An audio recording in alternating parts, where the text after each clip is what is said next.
You're watching Leicester Till I Die TV with Chris, Craig, Scott, Brad and Mark.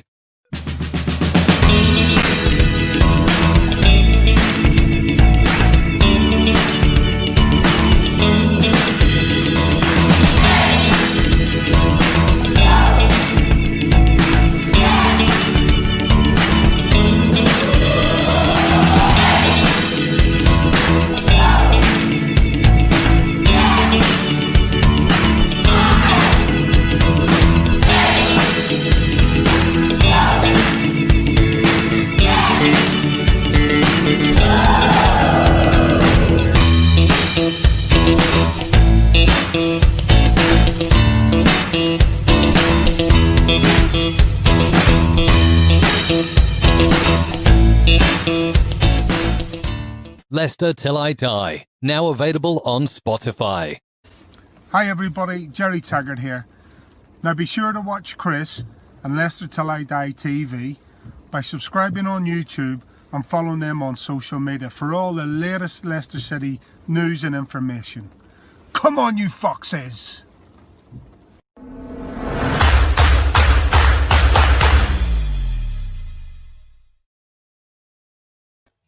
Hello, fellow Fox fans. Good evening again. Do not adjust your sets. We are not going mad. You're not.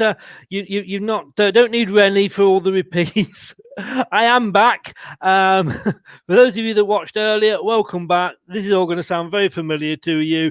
It's Wednesday night. It's 8:30. And we're doing the opposition show a little bit early. We're going to welcome Scott in a minute. He couldn't make it on Friday. And we've got a small matter of a pretty big game tomorrow night, if you were watching earlier. So can't do it tomorrow. So, yes, you've got me twice in one night because we're going to be talking about this.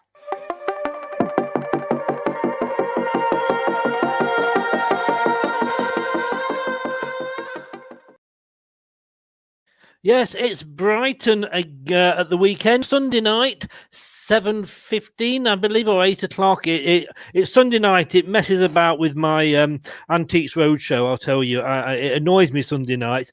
And it's on Amazon. Hey, they sent me a letter the other week offering me a free 1 month's trial. Get in. Just good timing. This is Leicester Till I Die TV. This is the opposition show. Good evening. You are watching Leicester Till I Die TV with Chris and Chums. YouTube, Facebook, Twitter, Instagram and Pinterest. All you need for everything Leicester City FC. It's Leicester Till I Die TV. Leicester Till I Die, now available on Spotify.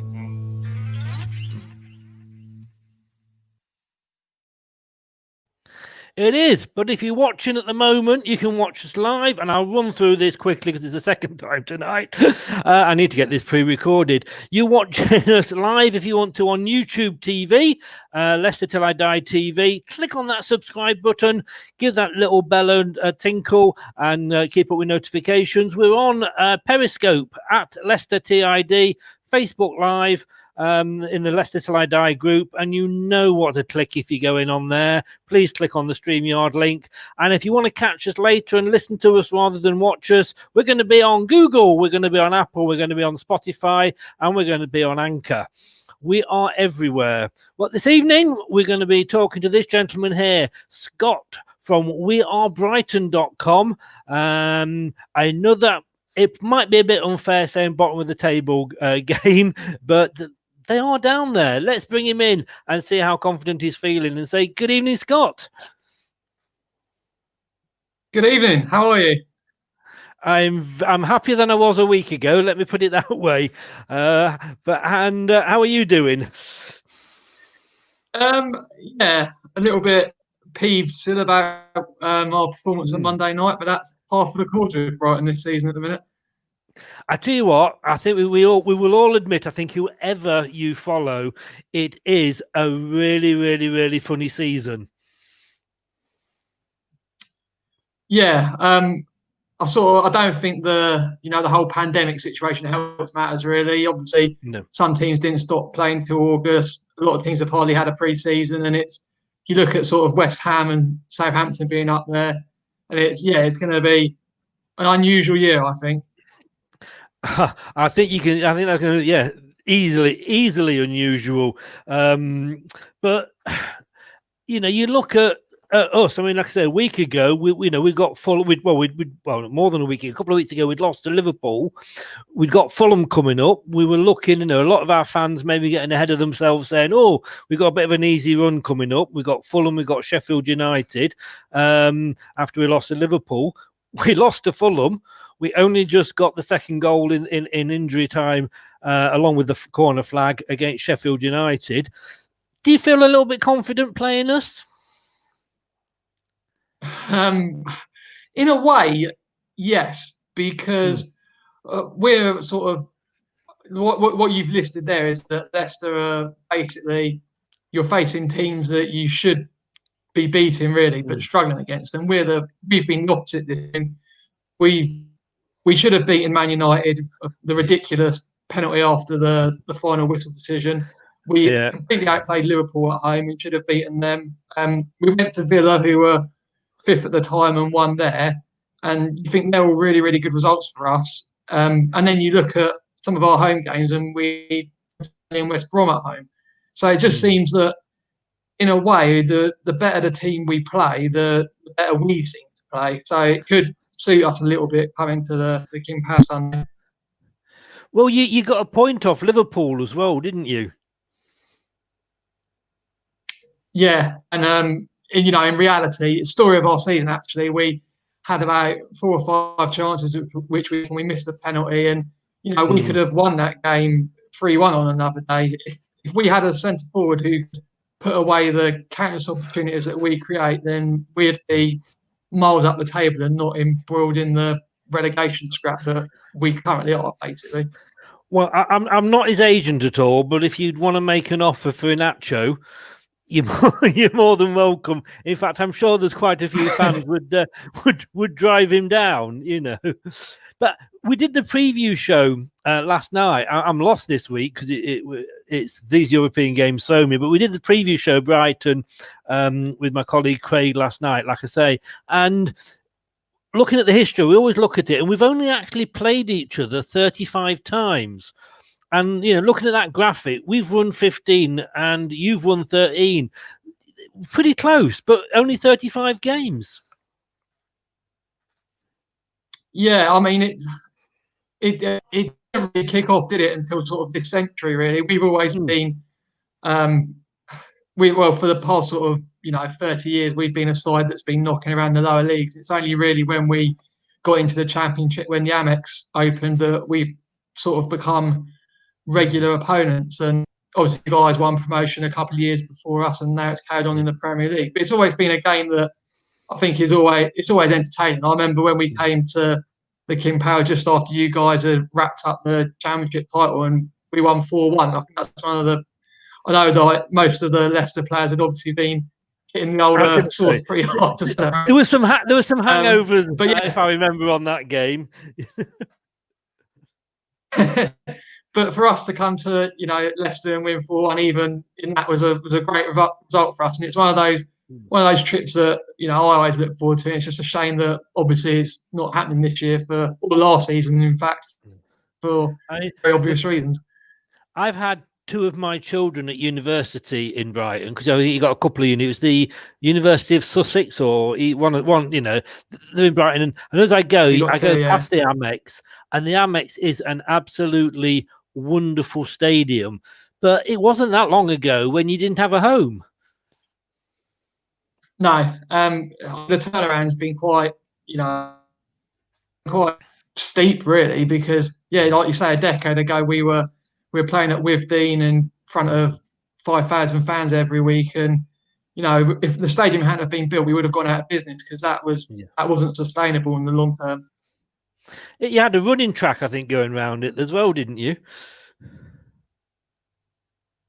Yeah, it was basically an athletic stadium with the stands, temporary stands all around it, no roof. I remember another game against Leicester, funnily enough, when I think it must have been when Mickey Adams was your manager, and you won 1-0 just before Christmas, and the fog was so thick that Leicester fans on the goal behind the running track didn't see might have been Brian Dean scored down the opposite end, and nobody in the away end seemed to celebrate because you just couldn't see what's going on. Yeah. Guy there, Facebook user, don't know who you are, so all I can say is get him a taxi to Brighton. He's on about Inacho there. I think he'd probably say, I think he'd probably drive him down if he was allowed to.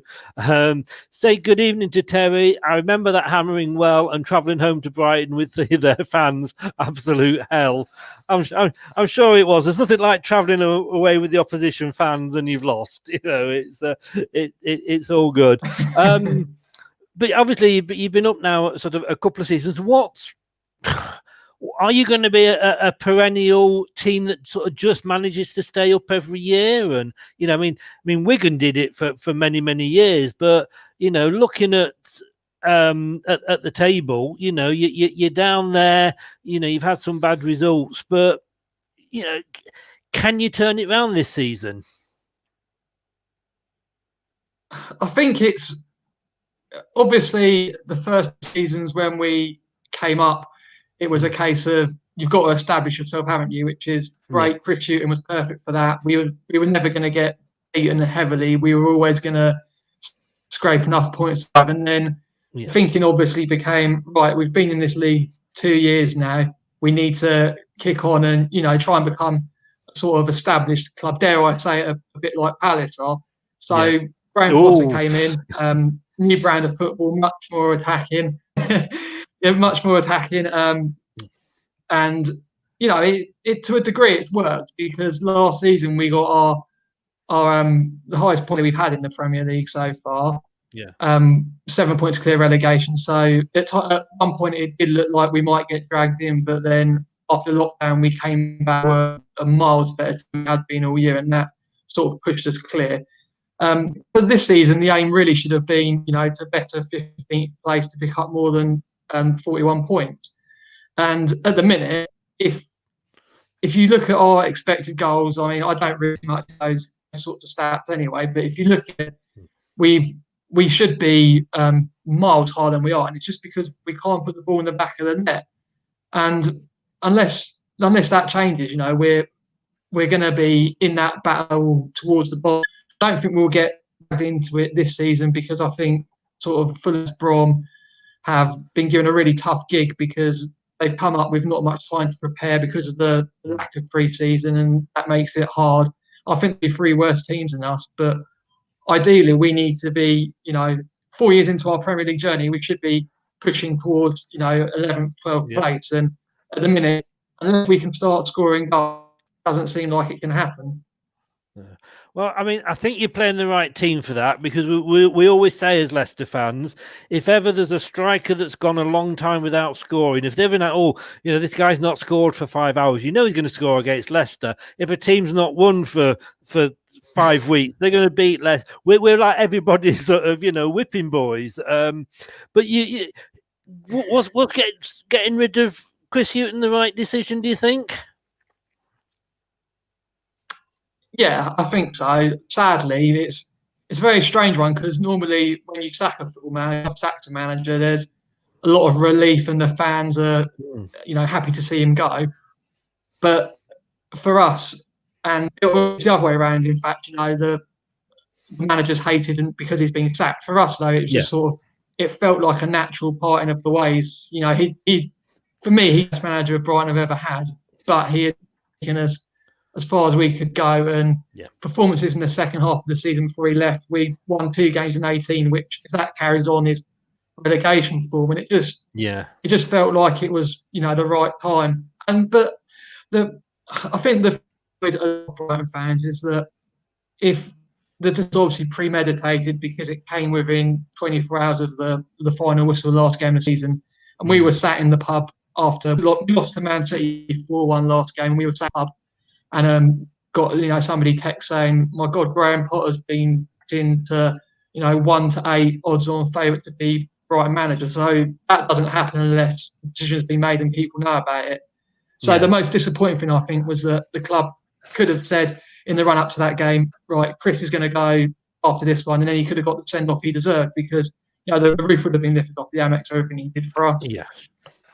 sometimes the manager goes as far as he can with the club, and look at us at Ranieri. I mean, after everything he did, and then within sort of 6 months, we'd sacked him. But Chris Hughton, he's one of those managers. I mean, he's been around obviously to quite a few clubs, including Newcastle. He's liked by fans of other teams. And then I was watching thinking, oh, it's a shame, he'd got you up there, he'd kept you up, he'd done a fine job. And then I'm like, who the hell is this Graham Potter? Yeah, I mean, that's pretty much what we were like as well. Yeah. Because it was a strange appointment, because obviously if Swansea had won the championship, you'd think, great, that's perfect. But they finished 12th. But I think the thing that we've got a lot of good young players in our academy, and we've also got a transfer policy now which basically involves signing young players from abroad, loaning them back out, sticking them in the under-23s, and there's this real pathway in that we're trying to build a team, sign players now to build a team essentially for 5 years' time that will be very competitive if the gambles work out. Hughton was always a little reluctant to put his faith in youth. He was very conservative in that he has, his core players, the likes of Glenn Murray, Duffy, Stevens, people like that who were solid pros and experienced, knew what they were doing.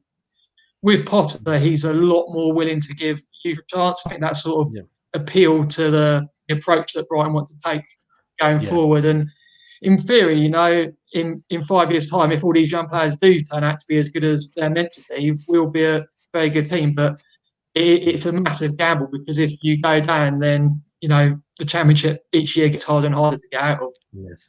Yeah, you're getting some very nice comments here from Leicester fans. Mark Heath, welcome back, Mark. Mark was actually doing the European show with me like 40 minutes ago. You had a drink, Mark, and you're all right. Welcome back. Brighton play good football under Potter. They'll be safe this season, although they won't be taking any points off us.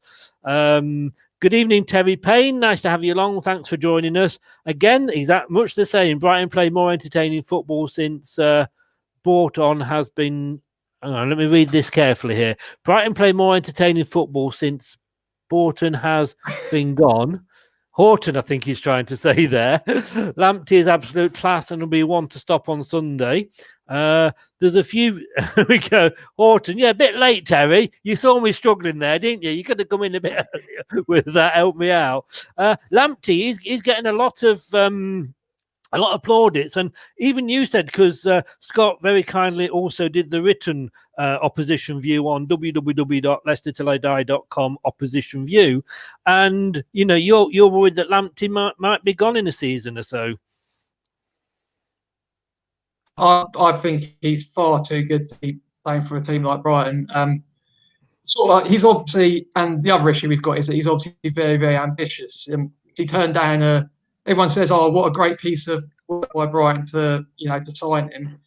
But part of it was that he wanted to play first team football. He's a 19-year-old who turned down, the safety net of a contract at Chelsea to come to a Brighton side who at the time were struggling. And he's very ambitious, and I think that shows a certain amount of confidence, and that translates into the way he plays, because he's absolutely. It would not be a surprise to see, one of the bigger teams in Europe. I mean, he's been linked with Bayern, Madrid, someone like that come in and pay a massive amount of money for us anyway for him, and he'll deserve to go because he's got everything to get at the very top of the game. Maybe come to Leicester. Mark says he'd love to have him at Leicester.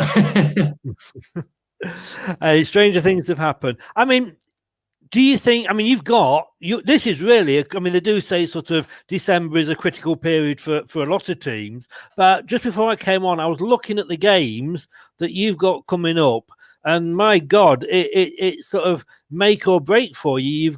You've obviously got us on Sunday, which obviously you'll take no points from, but then next Wednesday you've got Fulham, then you got Sheffield United, and you got West Ham on the 27th, but those are 2 6-pointers for you, aren't they? Yeah. There's only. It seems mad, bearing in mind how well we've played at points this season, as well I said earlier, we've gone toe to toe with Liverpool and Man United. But there's only four teams, below us in the table, and we've got two of them in our hands. And at the minute we've got there's a little bit of a cushion between us and the relegation zone. But if we lose those two games, then I think a lot of Brighton fans are saying, the football we're playing, we're too good to go down, and results will come. That's what we always say. It's more happen than anything else.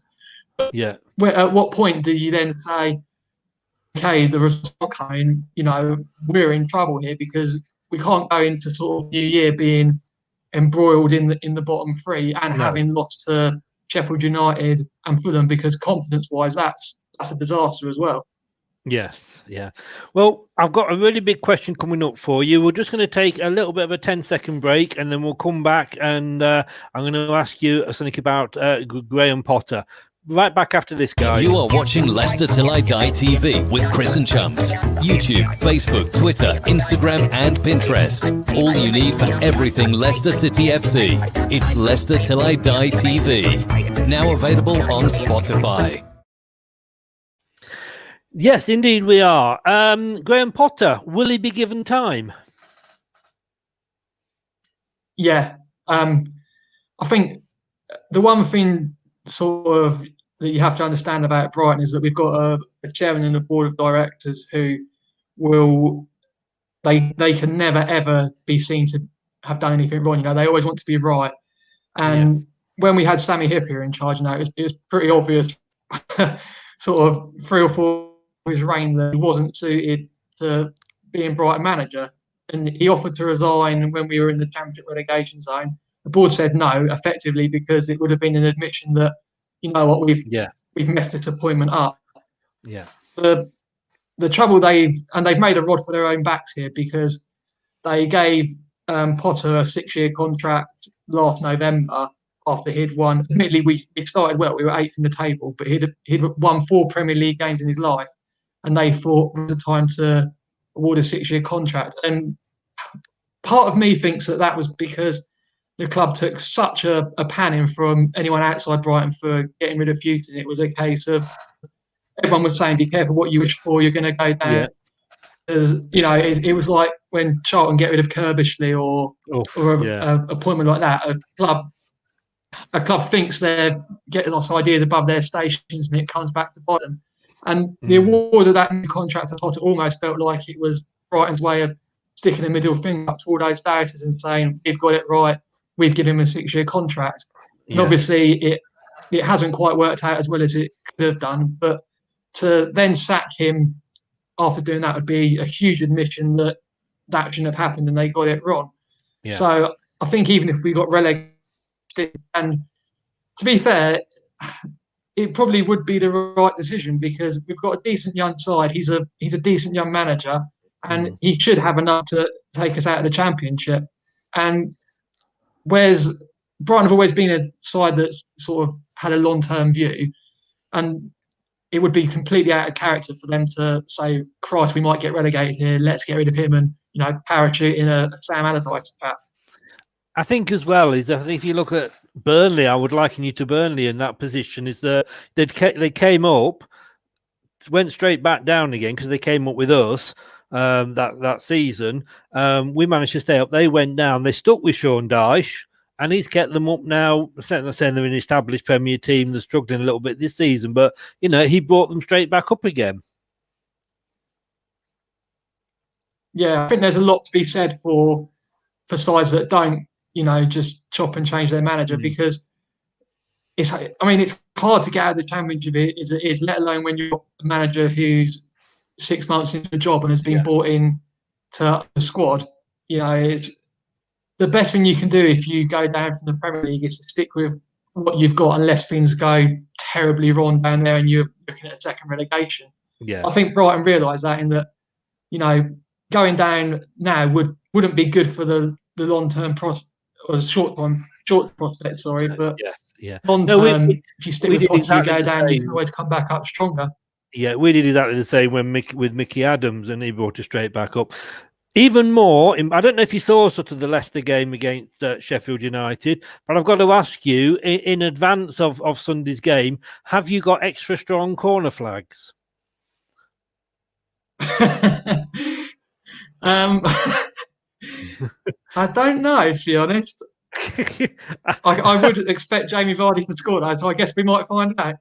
Yes, yeah, that was quite interesting. And if anybody's watching it, I have just read that he's actually, because it was an LBGT flag, he's actually signed it and given it to an LBGT outfit, I think, in Leicester. So well done, Jamie, for that. But yeah, that was a bit. He got a booking, but I mean, I don't think he cares, being a Sheffield Wednesday fan.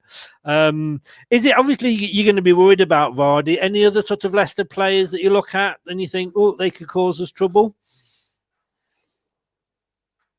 Well, one of the major issues that we've got is we cannot defend set pieces for love nor money.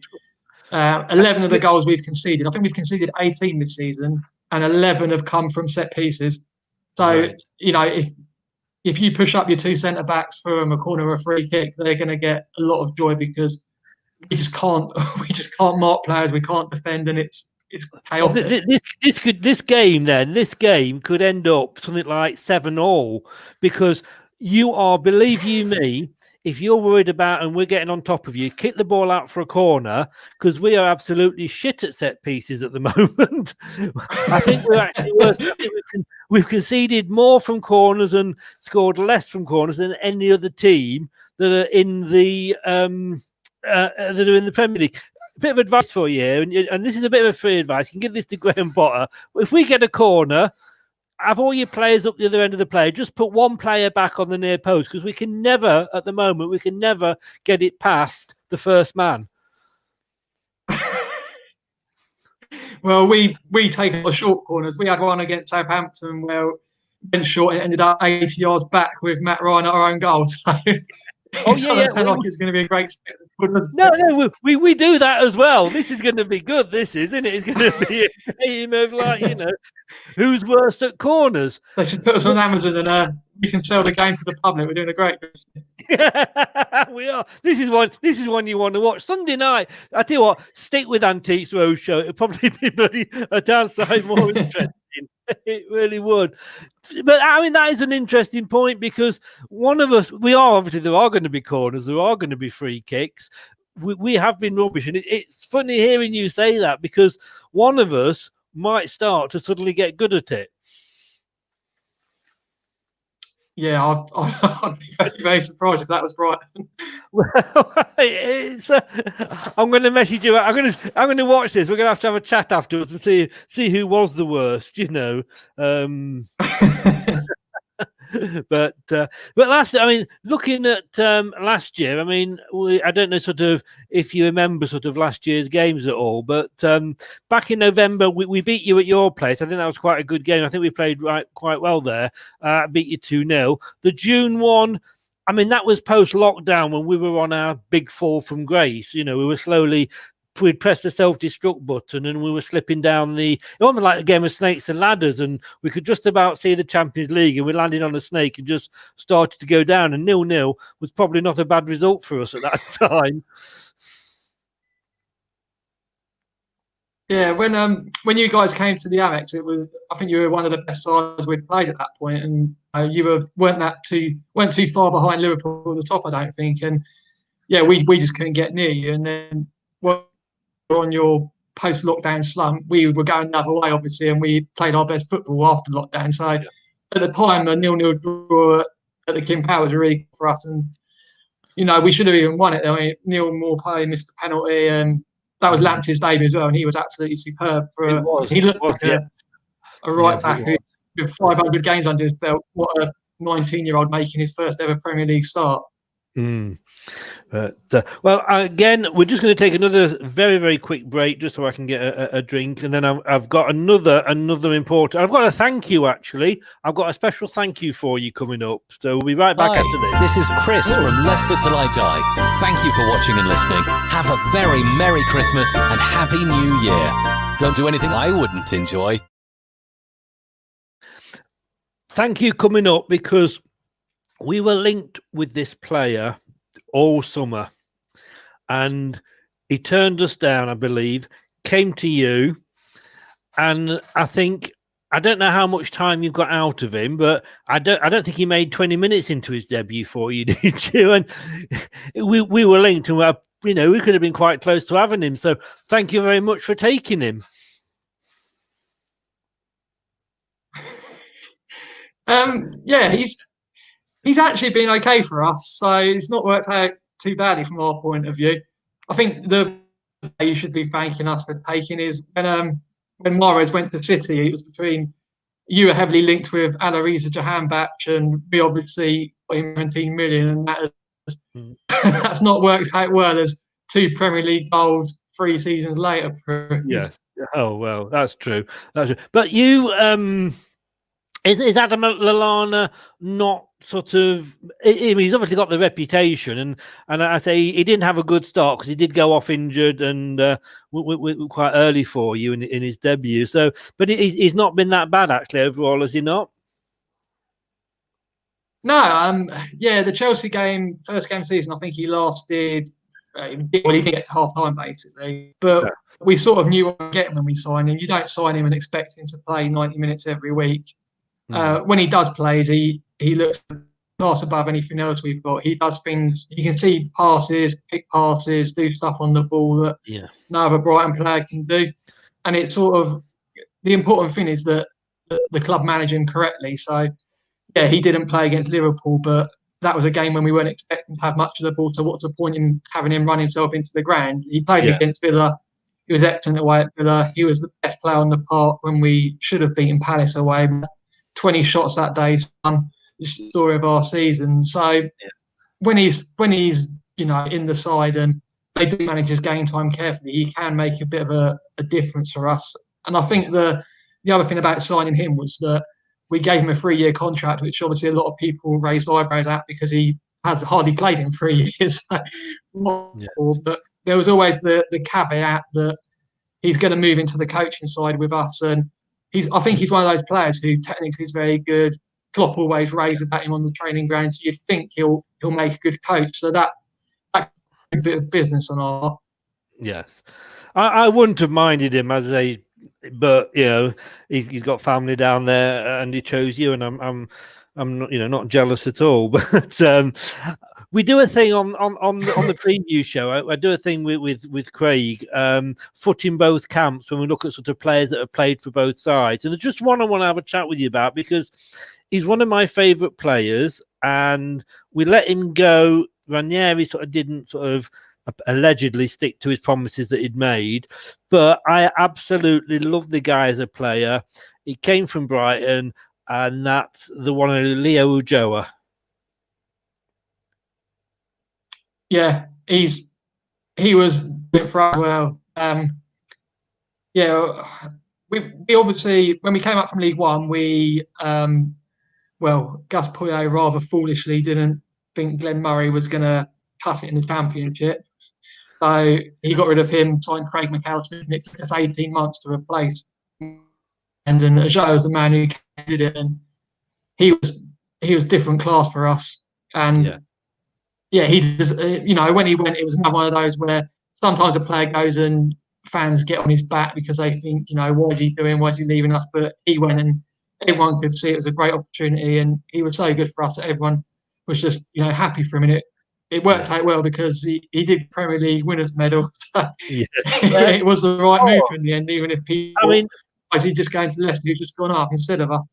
Yeah, I mean, we sort of say that, at the moment, if Vardy is sort of injured, with Iheanacho not being brilliant, Perez, comes and goes with his form, who's going to come in if Vardy's injured and get the goal? Ulloa, you could always rely on him. He gave 110% all the time, and it was a big mistake letting him go. I think I absolutely love that. Apparently, the rumours are that Nigel Pearson, our erstwhile manager at the time, had gone to our defenders and said, that we just got promoted, who was the player that caused you most problems last season? And apparently, they all said Leo Ulloa.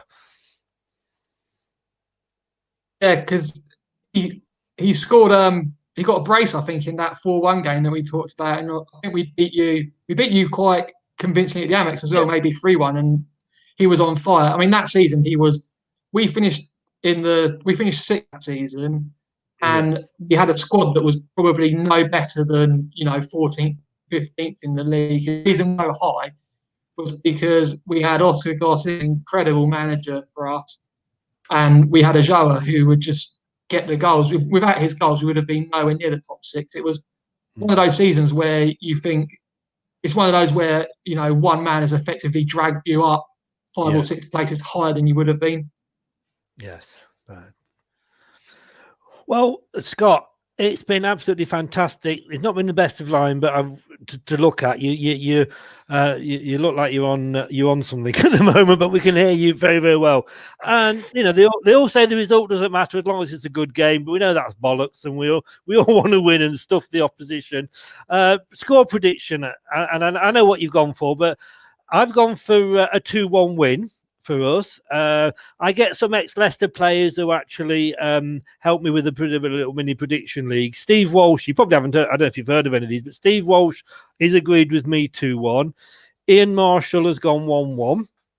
And Steve Lynex has gone 1-1 as well. So there's a couple of our ex-players think that you might just get the draw. But I'm going for a 2-1 because there's always Leicester will always let a goal in. But what are you going to go for?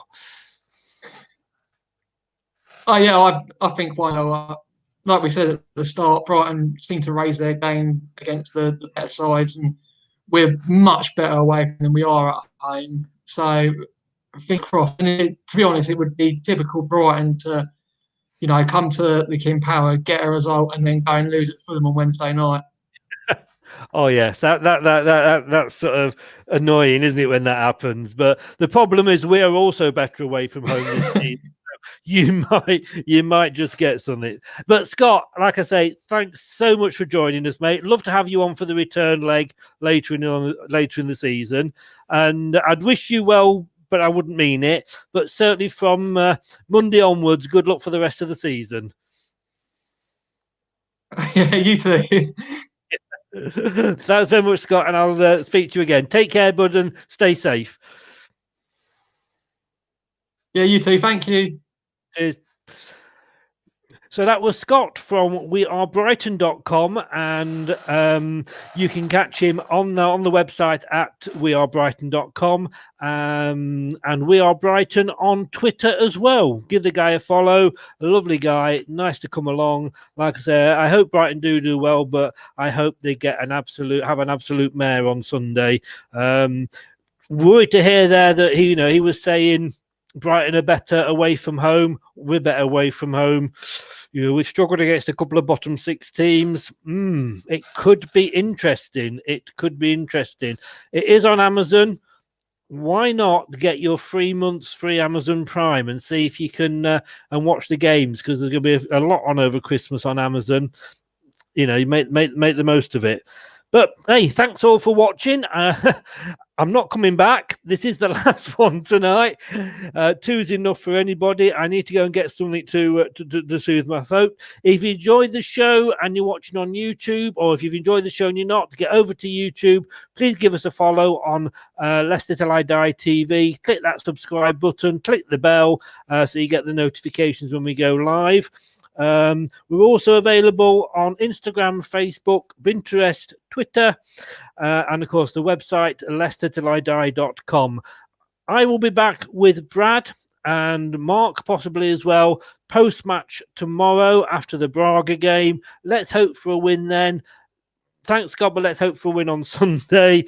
Let's cement that top 4 place. Let's get to the top for the group tomorrow and make sure that we get a good draw for the Europas. Guys, stay safe. Thanks very much for watching. Take care of yourselves. Don't do anything that I wouldn't enjoy. Leave it wide open. See you tomorrow night post-match. Take care now. Bye-bye. Thanks for watching Leicester Till I Die. This is Chris saying goodbye and see you next time.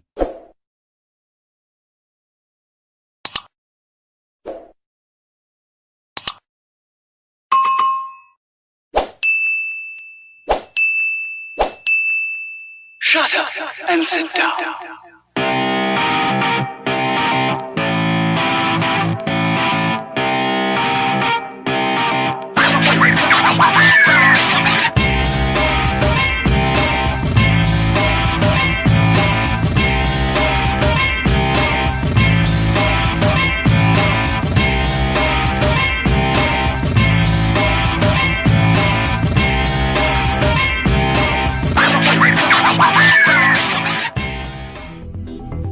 for watching. These videos are tremendous. You better like them too, or I'll be back.